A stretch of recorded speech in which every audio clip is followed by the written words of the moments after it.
What's up everyone? In this video, I'm back with another furniture flip, and this one's a little bit different than the last one in the fact that I'm going to be flipping a couch rather than some actual furniture. So I'm going to play into the hype and see if it actually stacks up to being as good as everyone talks about. Stay tuned.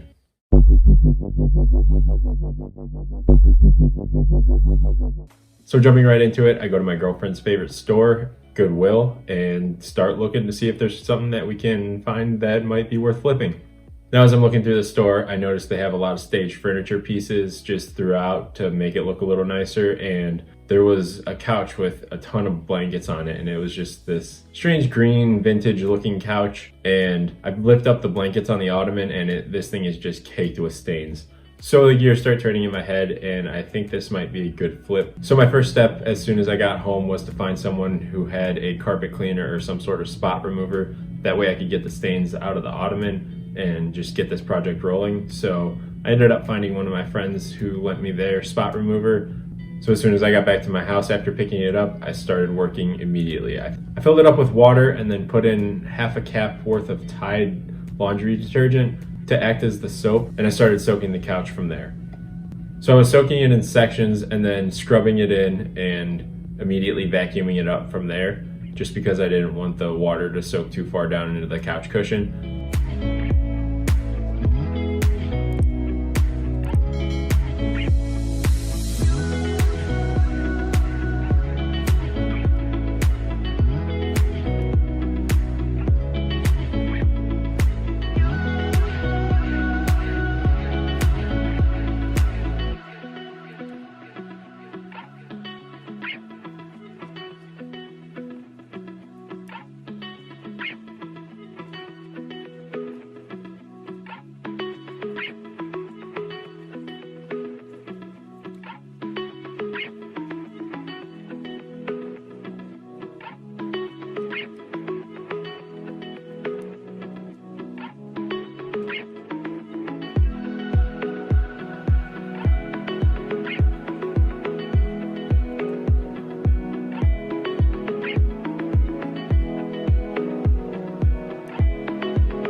Now, no project ever finishes easy, and as I was scrubbing the couch, the vacuum hose actually ripped, and these are really stiff from the factory, so I'm not surprised that it did. So I ended up ordering another hose for my friend, and that wasn't going to come for a couple days, and I wanted to finish that project that night.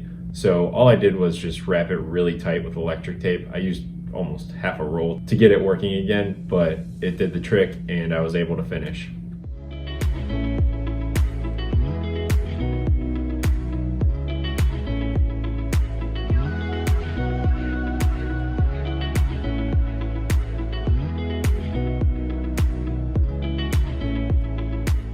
Now you can see this is it, completely dried, and it turned out really nice in my opinion, and I don't think I'll have a problem selling this. So now that it's completely clean, you know the drill.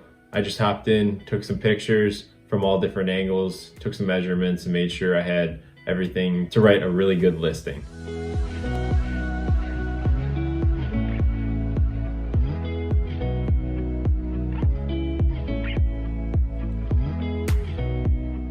So fast forward a couple days later, and I got home from work and the hose for the vacuum came, so I replaced that, and it ended up being a lot more tedious process than I anticipated.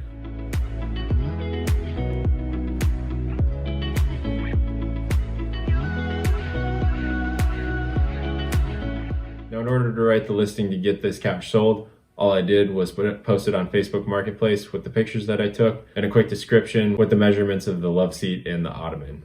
Now, originally I tried posting this for $300 and I left it up for a week and didn't get a single person messaging me. So I took the post down and reposted it for $140. And that day I had 4 or 5 people say they wanted it. So I think there was something wrong with that original listing because no one was seeing it. And I ended up underpricing it the second time around. But I did end up selling it to a nice couple who paid me full price plus an extra $10 for delivering it.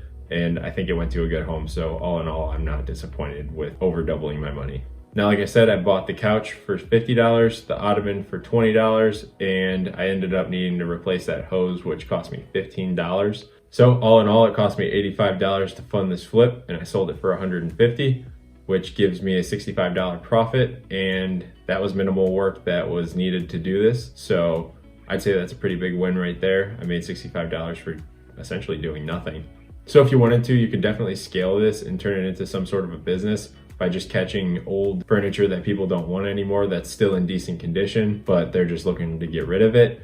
And if you could have a place to store a bunch of pieces at a time and constantly have stuff in rotation, I think you could make a really good amount of money doing this on the side. But for now, I only have enough space to do one project at a time, so I'm just gonna keep doing this for fun. And with that being said, this is the end of the video. If you liked what you saw, make sure you click that like button. And if you wanted to see more, make sure you subscribe so you know when I'm posting new stuff. Leave a comment down below and let me know what you think. I'll catch you in the next one.